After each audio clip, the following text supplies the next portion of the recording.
Hi, how's it going? My name's Colin, And I'm Tyler. and we're very excited for you to join us today for our first episode of Cigar Store Confessions. That we are. Absolutely.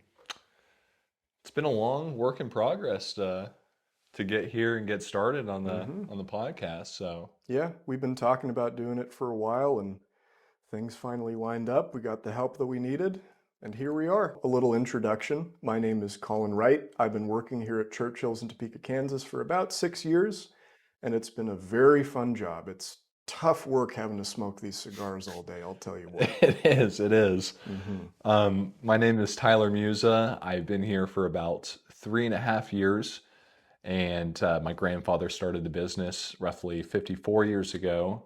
I'm the third generation now, along with my father, and it's a great time here. We love to smoke cigars, love to sell cigars. And we have great help. We have Colin here. He's very, very knowledgeable. I do okay. Very good. Yeah. Um, Great palate. We got Johnny, who you probably won't see on the camera, is a little shy, I'm sure, but he's great with pipes, great with pipe tobacco.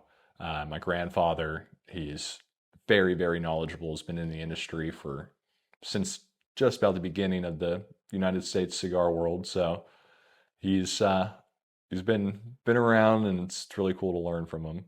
Yeah, your grandfather is an absolute wealth of knowledge. You know. It's crazy how much he knows, hmm who he knows, and what he loves to share, especially. He's He's like an seen open companies book. come and go, and he's Absolutely, seen the ones that have stuck around. Rocky's an old friend of his. Eric Nording of the pipe world is a yeah, very good friend of his as well. He's absolutely. seen it all. He has. He's been around for a very long time in hmm the industry, and he has lots of stories. Hopefully, we'll get him on an episode here soon. Absolutely, yeah. Yeah, that'd be Um, great. Let him kind of tell you his stories rather than we explain them, So, He could tell him a lot better than we could anyway. oh yeah, and He's got good comic timing. So, in the spirit of St. Patrick's Day, we're both going to be smoking a Filthy Hooligan Black Market made by Alec Bradley. It releases annually, typically a month or two before St. Patrick's Day. It's very unique. It's a Candela Maduro barber pole, only comes in a Toro. Very tasty. We sell the heck out of them this time of year. So let's get these bad boys fired up. I agree. All right. I see you're already in the Irish spirit over there, Tyler. Yeah, I got a nice scotch Very in the nice. Very glass, nice. Scotch and and cigars, that's always a good pairing. great pairing. Has a little bit of spice behind it, so it should pair really well with the Filthy Hooligan. Very good. Um, Filthy Hooligan is known to have a little bit of sweetness, but quite a bit of spice. Mm-hmm. Well, being a candela, at least in half of its components on the wrapper, candelas typically have that grassier sweetness if it's done right. If it's Yeah, done wrong, it's bitter and it kind of tastes like lawn clippings. it does, and smells like it too when you light hmm it. I'm usually not a fan of the Candelas, so I don't tend to smoke them Yeah, all they're too not often. really a go-to for me either. With a few exceptions, the LFD double Claro. No, not the double Claro. What's it called? Yeah, the Mind if double I Claro. use your torch? Oh I yeah, think I sure. want to choose. The LFD double Claro is a very tasty candela. It has this interesting like milk chocolatey aftertaste, which is, I don't know. I love looking for chocolate notes Candela? in a cigar. Yeah, well, it's a Really? candela wrapper. I mean, Oh, I would assume maybe the binder and the filler components gives give it that more of that cocoa milk note to chocolate. it. Yeah, yeah, absolutely. So at one point, candelas were super popular in the United States. Early Like, 2000s, I believe, right? I think it was 90s? even before then. 90s? I think it was like 40s, 50s, and into the Oh, like 60s. way back in the Yeah, day. Okay. because like I remember Elvis's manager. I don't remember the dude's name, but like he's infamous because he kind of screwed Elvis over. Mm-hmm. This guy smoked cigars all the time, and every picture I've ever seen him in, he has a green cigar hanging out of his mouth. Really? Yeah, and I don't know if he was just a cheap dude or what. And I don't know, but that little bit photographic evidence and from what I've heard from your grandfather, at one point Candelas were like all over the place. Highly Everybody popular. was making them. I think they're higher concentration in the nicotine as well because they're not aged through. That might make Because sense, yeah. when farming the plants and harvesting them, they're also, I mean, your hands are covered in glue. You've done it. Oh You've yeah. seen it. Yep. Um, and from my understanding, that's the sugars as well as the nicotine coming out of the plant Hmm. that gives it that stickiness. So I think there might be a little bit more potency with the nicotine levels. And I could be wrong. I not necessarily. Well, that would make sense. I mean, like the Perdomo Champagne, for Hmm. instance, that's a Connecticut, but it has the highest nicotine level out of any of the cigars so far that Nick Perdomo makes. And it's for that exact reason. It isn't fermented as long, so there's a higher concentration of nicotine. It's not as well smoothed out necessarily. Yeah, yeah. Well, I It's mean, kind of like a whiskey. I mean, well, I guess it's not because whiskey smooths out more the longer it sits. that I don't know. That I don't know. I know that, oh, yeah, yeah, I'm not sure about that, to tell you the truth. I'm not really much of a whiskey guy. So I'm drinking I'm drinking seltzer water. I'm in the alcoholic spirit. Got the St. Patrick's Day Hmm. duo here. Right. Whiskey and water. You have no green on. My eyes are green. He's got green on. My Oh, eyes are fair green. enough. Fair Yeah. enough. I never have to wear green on St. Patrick's Day Because because you got the my red eyes are beard, your green. eyes are Yeah. green. I'm Irish. You're I'm more Irish. Scottish than Irish, but You're all right. speaking of whiskey and water, so back when I used to drink, I went to this bar. It's a steakhouse here in town. Really good whiskey selection there. They've got like some rare stuff, highly sought after, $200+ bottle stuff. And I wanted to start off with something a little more simple, so I was like, let me get a double of Tullamore Dew and a water. And Tullamore Dew is a blended Irish whiskey. It's nothing fancy, but it was something to wet the palate. So the barkeep's really busy, and she's like, "Yeah, sure, hun." And I see what she's doing, but she's so busy, I can't stop her. She takes one of those big, like red, like the soda fountain glasses that Yeah. you can get at a pizza place, fills it up with ice, and fills it half with whiskey and half with soda water. And I was like, she brings it over to me, walks away, and I'm like, whiskey and water. And she was like, oh, I'm so sorry. But why would you do that? Mixed a water in the whiskey. I mean, Yeah. I like a nice ice on the whiskey. Whiskey on the rocks. A little ice opens it up. Um, smooth it down a little bit, Hmm. but nah, just the water it straight down is It's tragic. that's Yeah. villainous almost. Hmm. Evil. Yep. But So you've done work in the tobacco fields in the Dominican yeah, before. Dominican and Yeah. United States as well. Hmm.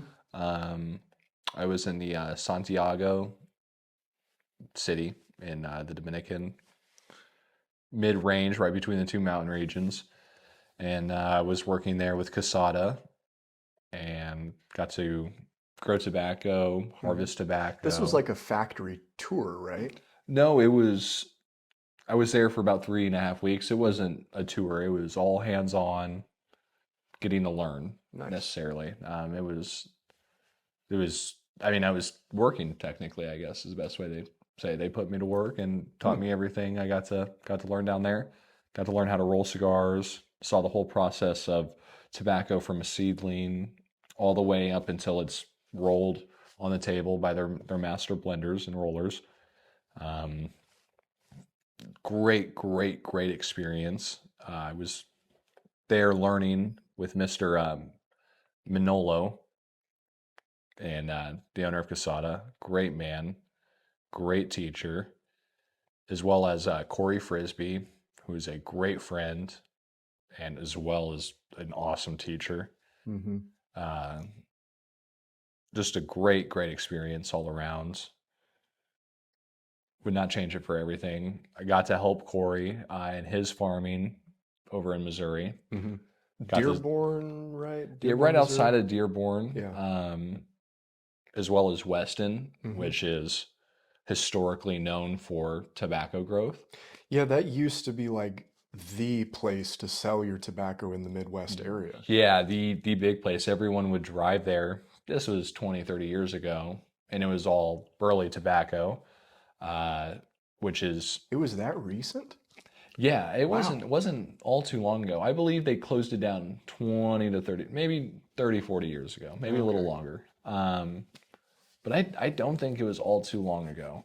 It was all burley tobacco, um, which is used in pipe tobacco, cigarette tobacco. It's the not pretty leaves, chopped up, But very high nicotine. very high nicotine, Mm-hmm. yes. Um, and it was a auction house there in Weston Mm-hmm. for tobacco.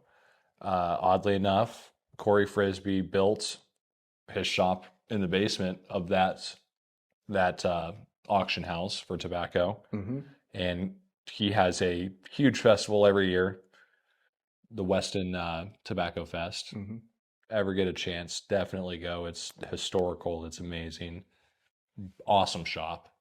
Oh yeah. Awesome guy. I think his uh, son runs it now, if I'm correct, Zeb. Um, so if you ever get a chance and you're in the area, Kansas City area, definitely stop there in Weston just to see the history for Mm-hmm. sure. Definitely an awesome place. So it was about 2 summers ago that you and I were helping him top his plants in just one stretch of his acreage. Yeah, Because he had it spread out. He had 7 acres total, I right? believe so. Yes, Like three on one, not four a on the huge other. amount, but No. But that's a for lot of a plants. lot of plants, Yeah. especially for Missouri nowadays. Back in the day, Weston all they grew was tobacco. Mm-hmm. Um, Now it's all corn, and there's a few farmers that still farm tobacco. I know one kid who's my age, 22, and he's a seventh generation tobacco farmer there. Freaking, I mean, he knows everything about tobacco. It is incredible. Um, yeah, and it's just his way of life. It's what he does. Actually, it pays him to get through our college Wow. right now is tobacco farming. So, And that says something because it's tough to make a profit off oh, of a tobacco crop. incredibly, it has to be a very high grade, um, beautiful, beautiful leaf, Mm-hmm. good vein structure. There's a lot that goes into it. Once again, I had the opportunity to go down with Corey Frisbee and sell some of this tobacco Mm-hmm. down in Tennessee, and I got to see the whole process, uh, how it was sold here in the United States, where it was going. It was very very neat. They had one section, boxes. I mean boxes high, of fire cured from Mm. Kentucky, Wow. and during the year while we're going down there is usually during harvest to go from to pick up the checks from last year's and kind of see everything's going, Mm-hmm. and that's when they're burning the fires for the tobacco, smoking everything. So it just Wow. smells like smoky tobacco going Oh down the wow. highways. It's pretty cool. That's amazing. Pretty cool. Yeah. And then the barns smell like old smoky tobacco, and then the other sections all Maduro, Connecticut broadleaf. You got just about any kind of plant you can think of. Connecticut broadleaf is the most commonly grown for like wrapper grade typically. I would say so. It's very hydro friendly. It's grows and What do you mean by hydro friendly? it takes a lot of water. Oh, It's I see. so if it rains a lot, Mm-hmm. it does not have an issue with that. Tobacco loves water, especially Connecticut broadleaf. It grows very wide, so it takes quite a bit of water to get those bottom leaves nice and mature. A full size leaf on the bottom of a Connecticut broadleaf can be about the size of my torso, Mm-hmm. if not bigger. In the Dominican, I saw some that were two of my torsos almost. Oh wow. I mean, just incredible leaves. That's amazing. And I think they were grown in a shade under in a greenhouse as well, Mm-hmm. which was pretty incredible. Not as much sun, um, but yeah, it's I believe it's what's mostly grown here in the United States is Connecticut broadleaf. Mm-hmm. Because that particular strain originated in the Connecticut Valley. Yes. And at one point, a little bit of history, I think it was about in the 1800s or so, we were actually outselling the Dutch with our Connecticut broadleaf, which, you know, made them a little bit jealous. So they somehow got a hold of Connecticut broadleaf seeds and they started growing those in Ecuador. So that's why today you see Connecticut broadleaf and then you also see Ecuadorian Ecuadorian broadleaf. broadleaf. Yeah, Yeah. my brain just blanked out there for a second. No But worries. yeah, it's the same plant, but grown in different parts of the world, grown in different soils. So it has a different flavor, different It taste, does. different, Yeah, little bit of everything. yeah. So yeah, that's the big thing about the plants. A bunch of seeds were taken from Cuba, Hmm. moved to the Dominican, Honduras, Nicaragua, and basically altered in a way because of the soils, different nutrients, different sunlights, different rainfalls. Hmm. Um, it alters the plant. So there's all kinds of different crossbreeds from Cubans now, Hmm. which is pretty unique, pretty cool to see and get to taste, get to smoke as well. And it's been my experience that what comes out of Cuba now is not what it used to be for one No, reason or another. For one, they they're not the best at rotating their crops because that's all under the government's purview.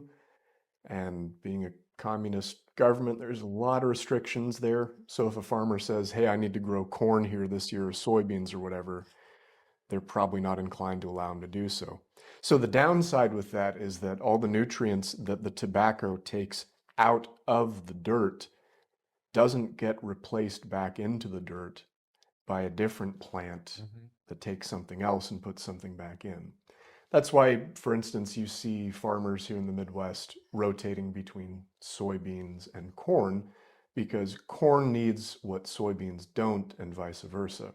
I think wheat's the same way. Wheat too, yeah, yeah. Sorghum. There, Sorghum. there, there's a bunch of different companion plants and crops like that. But to make a long story short, the soil is extremely nutrient depleted. So the tobacco is now being fed by fertilizer, which is fine, but It's not the it's all natural yeah, necessarily. and it's not as consistent. Um, Additionally, with crop sizes going down in Cuba year by year, they were importing more and more tobacco. Up to 60% of tobacco was being imported into Cuba and then rolled into Cuban cigars, Yep. which, you know, if they're made in Cuba, they're still Cuban cigars technically. But after the hurricanes a couple years ago that like decimated their crops, now they're importing up to 90% of their tobacco. So a Cuban cigar, Explains why the prices have skyrocketed. oh yeah, It's well, outrageous. Anywhere out of the States, you're looking at $1,000 for a box, good depending grief. on what you want. Or Would you pay that? I definitely have, but are they worth it? No. I think I Hmm. got Monte Cristo number twos, Hmm. if I'm correct. And This then was when you were in Europe. yes, and I also the Partagas. Oh shit, Partagas something I had. Serie D or the A number Serie D, I five. believe it Yeah. was. Um, Not worth it in my eyes. Hmm. Not for that money. Absolutely not. Especially when you can get a filthy hooligan at a better price, or Dominican made cigar, a Honduran cigar, just Mhm. a Cuban hybrid seed Yeah, cigar. like you said before, most of the stuff comes from Cuban seed anyway. Hmm. So, The La Aroma de Cuba, mhm. Connecticut, and the Natural are probably the closest things I have had to a really good Cuban, Interesting. and in a way, I'd say. Oh, very nice. And they're both really well priced cigars. So Much less than $1,000 a box. absolutely, absolutely. It is a miracle to me that these things don't cost more than they do when you consider just how much blood, sweat, and tears literally go into making these Hmm. things? Yeah. It's all hands on. There are no machines, there's no tractors. I mean, you're out there working, sweating, crying, bleeding for sure. Uh, And getting nicotine sickness from all the oh sticky my leaf God. tar on your hands. You've experienced that before. By the end of the day, your hands are just black and tar and mud Mm-hmm. and sugars and nicotine, and it goes through the pores in your hand. You get dizzy, you get, like you said, you get sick. Mm-hmm. Um, the tobacco axes, when you stock cut them, that's what we do here in the States. You have your prime cut, which is picking the leaf, and then you have your stock cut, which is cutting it at the base of the plant. Uh, I mean, I've seen people take it right into the boot, almost take their toes off. I mean, they're sharp. It's no game. The spikes when you're stock cutting. I've And in heard the of people. Dominican, they're out there doing it barefoot too. Oh, yeah, just about. But out there in the Dominican, it's all prime cutting, so they're out there just picking the leaves off, leaving the stalks, um, and then I think they go back and take the stalks out after they're done prime cutting. But the prime cut is you just go through, you pick your plants, pick your uh, pick your leaves, not plants, and you go into these thatch barns that they make, which are really really cool. Held together with a bunch of twine and one nail. Yeah, just about, just about. And you climb up 4 stories, 3 stories, depending on how big they are. Wind blowing, it's a bad day. But and you hang these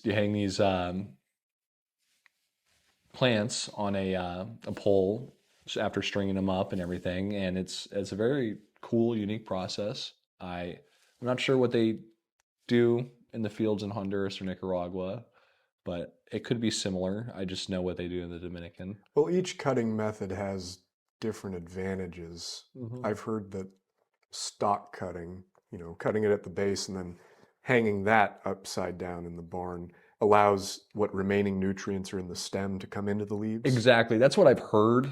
Now I don't know if that's necessarily true Hmm. because like once you cut the plant's dead.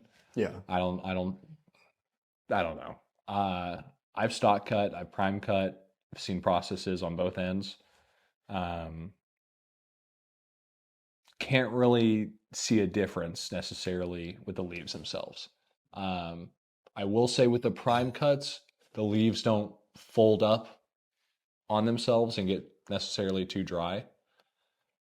Uh, the stock cuts, I mean, you have roughly 14 to 18 leaves on the plant, let's say, Depending on the variety. depending on the variety, depending on the seed, depending on your yield as Hmm. well.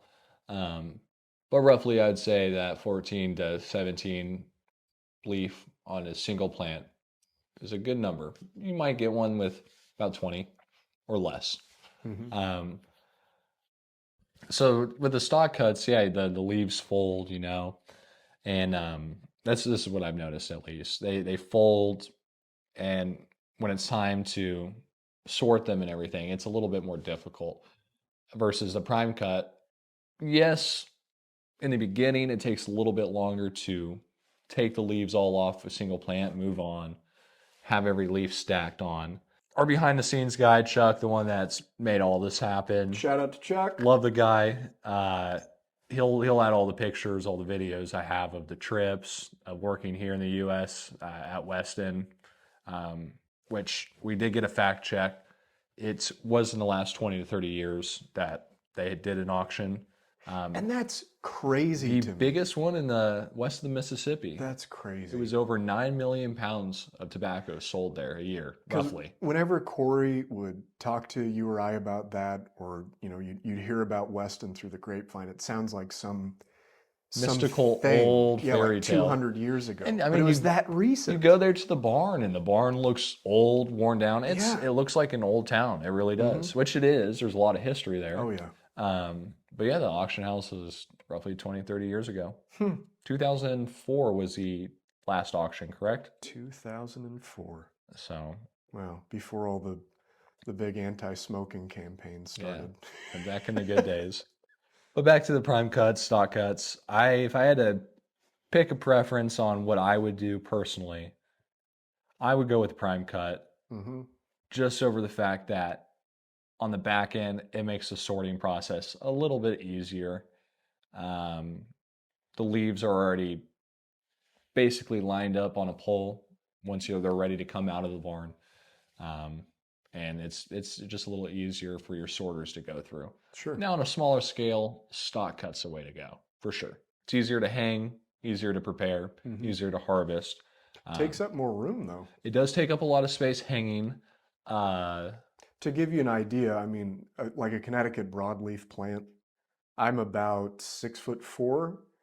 Uh, After the plant has been topped, which is when they cut the flower portion off and those very top few leaves that grow just under the flower, that thing still sits about 5 feet off the ground.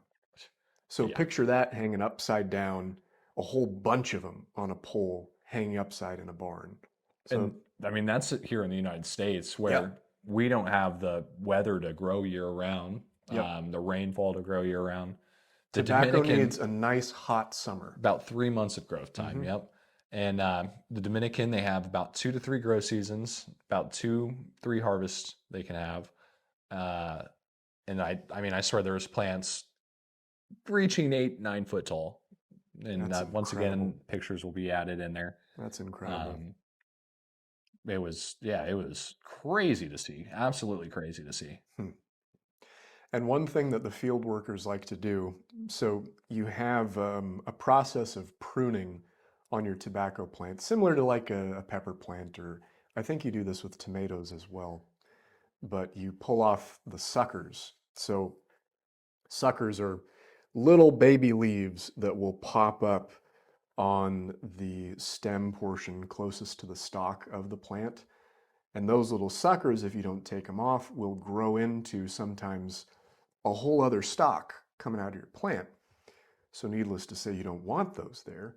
So, you take them off. But every once in a while, it grows as big as a small leaf and it gets missed. So, then the worker plucks that and leaves it in the dirt. The next day, that leaf has been essentially sun cured and toasted, Yep. and they call those the dirt leaves. The nice bright yellow. And actually, Hmm. I had the opportunity, I had a Haitian man who in the Dominican, They about employ a lot of a Haitians. lot of Haitians, Yeah. yes.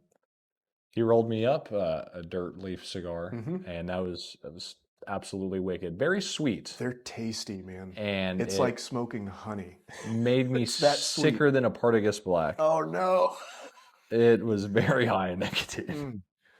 but it was a great gesture. I think my last day there, we went to the shop, Corey and I, to their supermarket there, and we bought a couple cases of beer, some rum, El Presidente. El Presidente, best beer ever made. And then rum's a big thing there as well.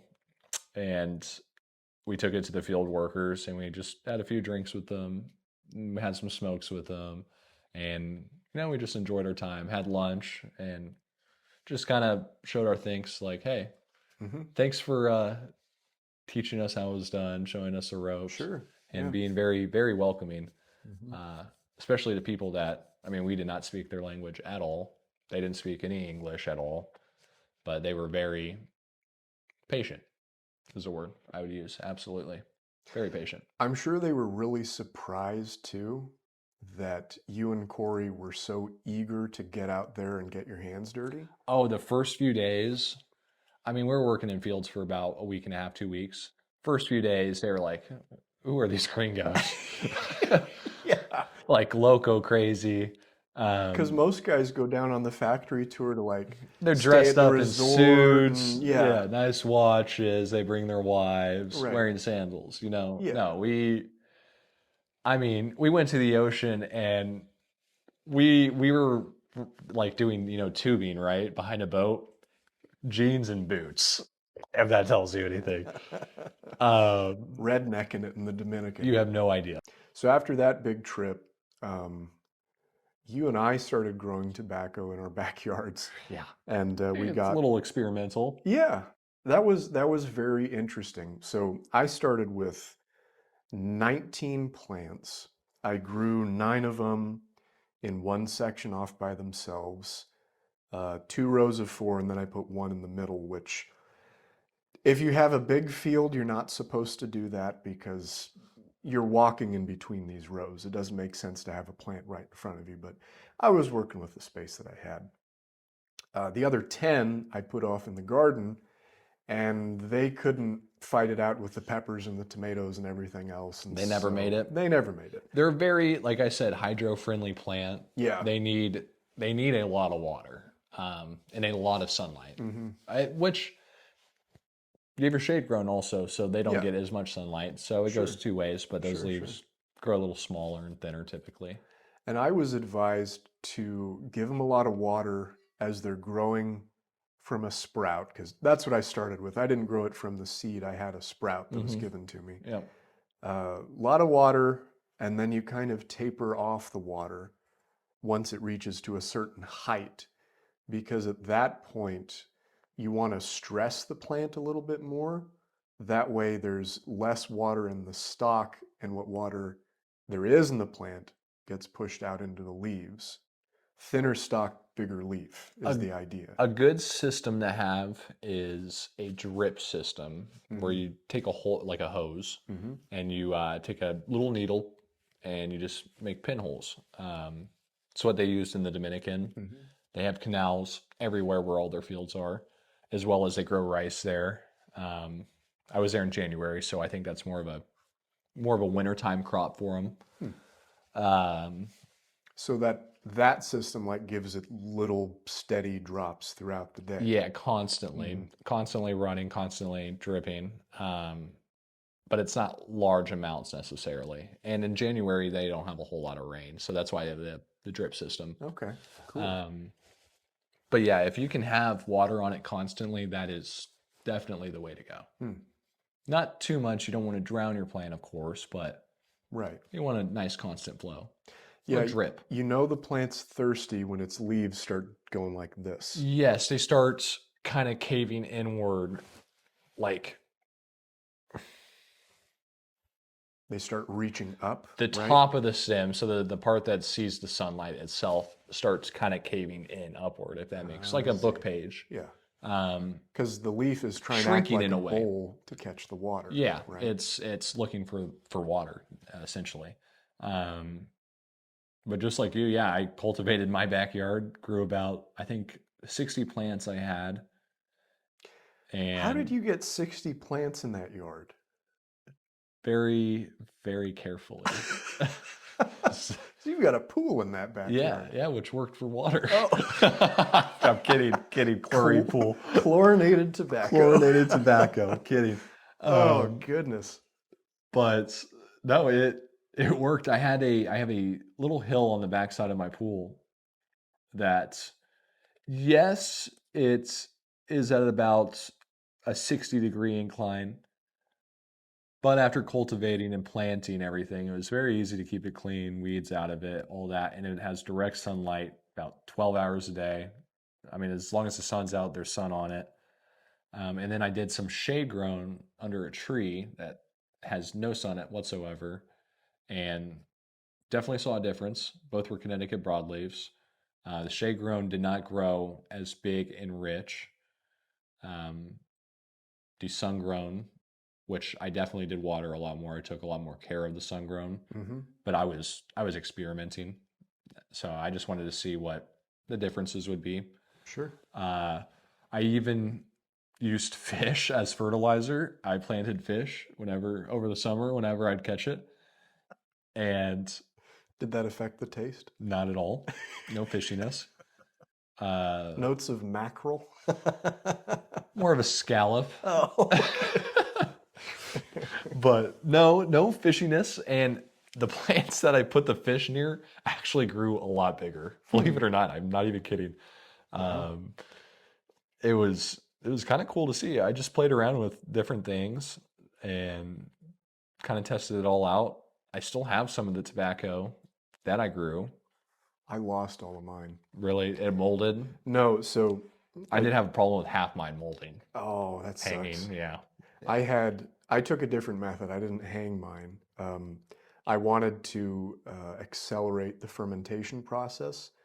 So what I did was I did a prime cutting, and it takes a lifetime to figure out how to sort the leaves, but I basically did it off of the three sections of the plant. yeah. The bottom, the middle, and the top, which there are names for that, and I don't remember those names. We'll get back to you. You have your Seiko, Visa, and Lajero. Lajero. Lajero's on the top. Seiko or Visa. Seiko, Viso, Right. Visco, if I'm correct. We'll get a fact checked. We'll get it fact checked. But we'll overdub it. Who cares?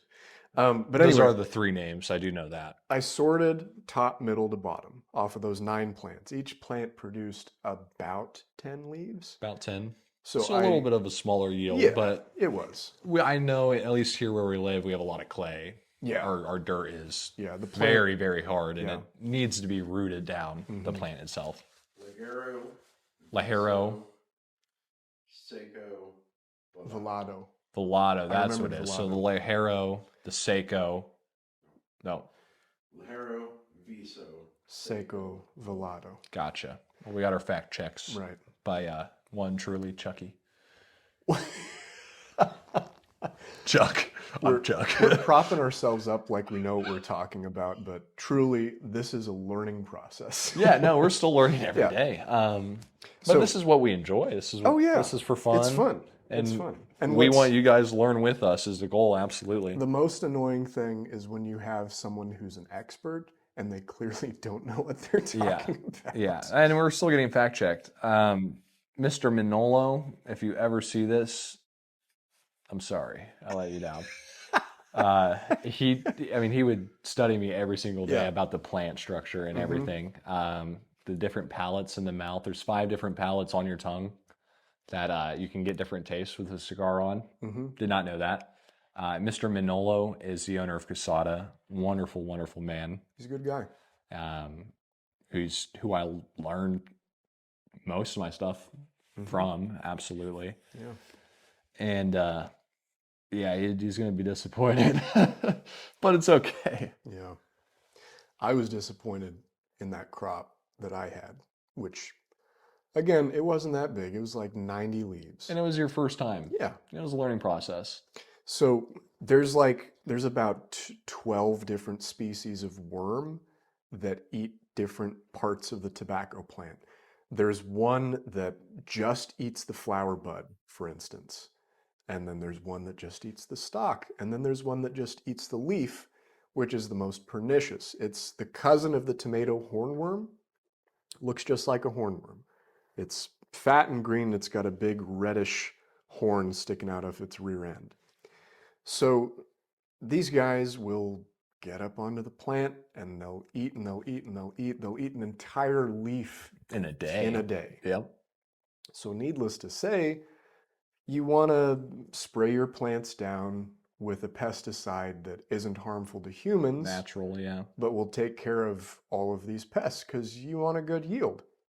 So I was using neem oil, which requires you to spray every 24 hours, but it's perfectly safe. Most fruits nowadays, fruit trees and whatnot, they get sprayed down with neem oil.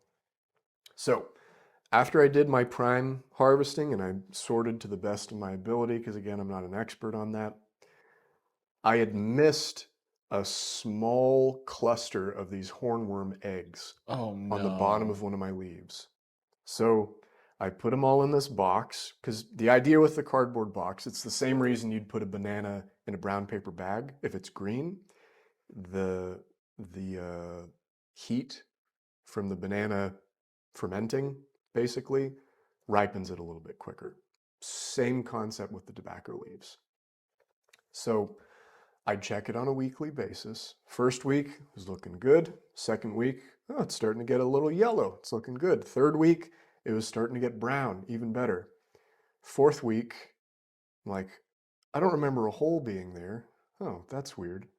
Fifth week, it was like a horror movie, dude.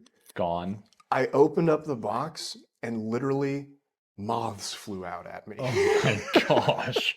Like bats coming out of a cave, you know? You just sped up their hibernation, their I did. growth I gave them process. this bounty. They had this huge feast. They ate through, in a box, I think I had about 40 leaves stacked in that box. They ate through 25 of those, Oh no. down to the skeleton. Like they just left the stem. And I was just like screaming. I was like, no.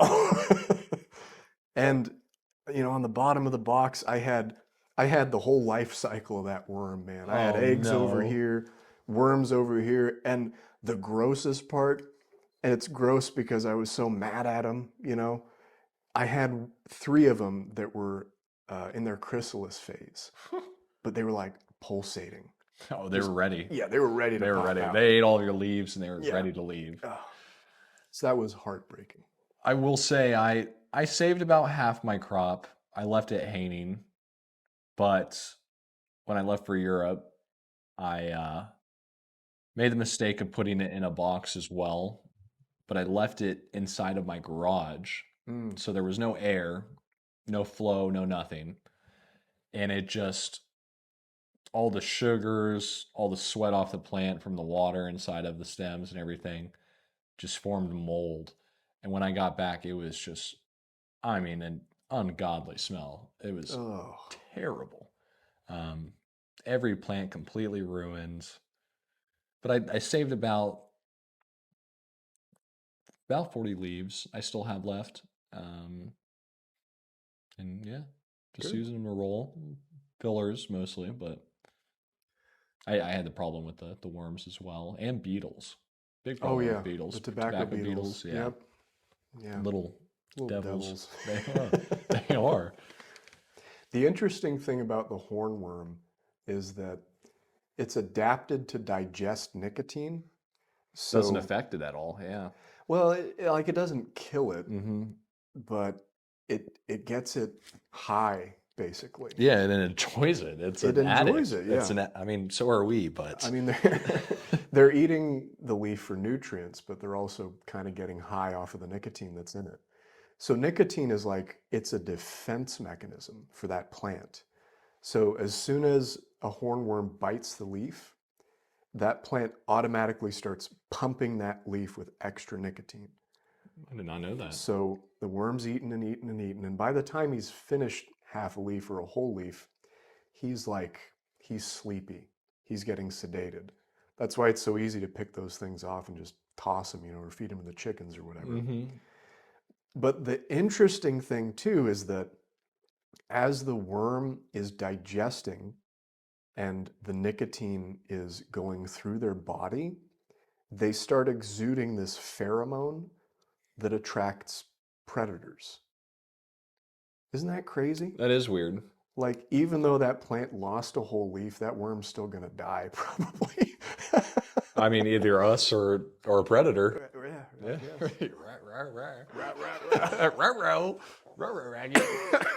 Well, before ending tonight, I want to talk about an event we have coming up. May 17th, we are going to have 8 companies, some food trucks, live music, and really just have a great time, great deals with some great people. If you're free and available and in the Topeka area, we would love to have you come and join us. And is there anything else you want to add on the event itself? Well, this is our second annual multi-vendor event. The first year was kind of started on a whim, and we weren't really sure how it was going to go, but it turned out to be a great I success. think we planned it in less than 4 months, honestly, altogether. Yeah, less than 4 months, and I think we only had about 3 months or so To to sell sell the tickets, yeah, So roughly. So it was super short notice. and stressful. It was a heart attack. Yeah, But but the day of was phenomenal. great. Was great. Yeah. We had a keg explode all over you. all over me. That was really the only issue we had, I'd say. Yeah. But other than that, it was Yeah. a really good time. It was fun. So needless to say, we've learned our mistakes from the first year. No more kegs. No more. Well, Well, a maybe dedicated kegger. a legit licensed dealer. Not I. Oh man. But we would So- love to have you guys. Yeah, absolutely. We've expanded our event slightly. So we have 8 cigar vendors this year, like Tyler said. We'll have the same 2 food trucks, Flavor Wagon 785 and City's Edge Barbecue, who is an award-winning competition barbecue man. Phenomenal meats. So good. So this year we're going to have 8 cigar vendors. We're going to have Drew Estate, Altadis, Espinosa, Blackbird, Ashton, La Aurora, Rocky Patel, and this year we have added Imami Cigar Company. You know what I mean? You know what I mean? They're a newer company based out of Lawrence, Kansas. All of their cigars are made in Esteli, Nicaragua. Very tasty stuff. He's probably going to have the best deals on cigars that day. Newer company, so yeah, I would Mhm. definitely say so. He's trying to make a name for himself right off the gate. Great guy, Oh yeah. very, very fun. They all are, all of our reps. Mhm. Do we have any big shots coming into town? We're not sure. We may have a few higher ups from various companies. There's a rumor that Nish Patel might be there this year. That would be splendid. Absolutely, absolutely. So there's 2 ticket tiers. General admission costs you $100. You get a goodie bag of 8 cigars with that. Some swag items. You get a meal ticket that you can cash in with the food trucks, and 2 drink tickets that you can cash in with either Blind Tiger if you want beer, or with Pop and Squeeze if you want lemonade. VIP, Can you bring a guest? you can bring a guest. I'll get to that. Yeah. Gotcha. VIP, you get double all that. So 16 cigars, extra swag items, extra drink tickets, and meal tickets. And you also get a pre-party the night before, and you get early access to the event at 11 a.m., whereas general admission comes in at noon.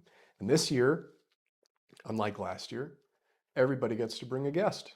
No extra charge. That'll be awesome. Yeah, Double the people, double the fun. absolutely. And what's the cost on the VIP ticket? VIP costs you $200. And 100 for the general admission. Mm-hmm. Great deals. You're getting your money's worth in cigars alone, I would say. Big, big, big value. Yeah, Yeah. absolutely. And the sales that day will rival online purchases. Plus, all the giveaways that each rep is going to have at their table will have raffle prizes, live music, grand prize drawing at the end. It's going to be a really fun time. Absolutely. So you should get your tickets while you can. As we get closer to the event, we have fewer and fewer tickets. Guys, thank you for tuning in tonight with Colin and I. We had a wonderful time with you. Do you have anything you would like to finish off with? No, it was fun talking about growing tobacco and our joys and sorrows with that process. Absolutely. And hopefully you know a little bit more about us today. And tune in next week. We'd love to have you.